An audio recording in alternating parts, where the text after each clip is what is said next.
Well, I welcome the judgment from the Supreme Court. It's very clear, it's unanimous, that the bill that Nicola Sturgeon was proposing to take through this Parliament to hold another referendum to separate Scotland from the rest of the UK in October next year would have been illegal because the Constitution is reserved to the UK Parliament. So I think it has been very clear the justices have come to their decision.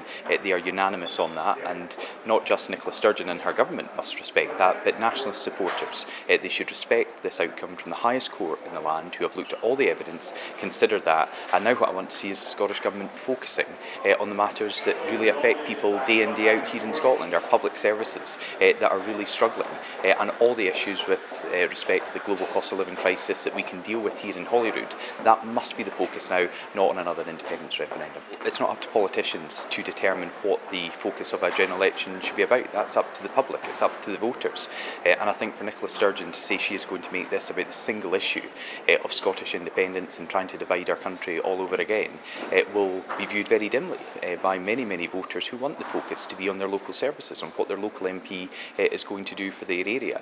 But I was also interested to hear Nicola Sturgeon speak about discussing this going forward. Of course, back in June she announced this would be her route if the Supreme Court went the way it did today, yet now we're told to wait further months for an internal debate within the SNP, when the focus of the First Minister and of the SNP and government should be on delivering for people across Scotland.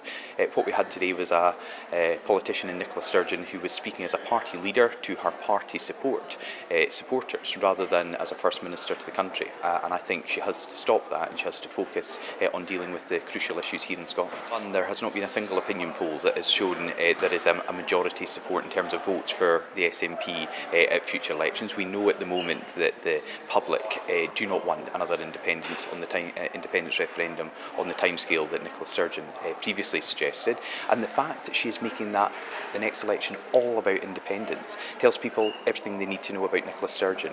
Their priorities are not her priority. Her overriding aim as First Minister is to divide Scotland all over again, to separate our country from the rest of the United Kingdom. That is the wrong priority at the worst possible time, and one I could never ever support.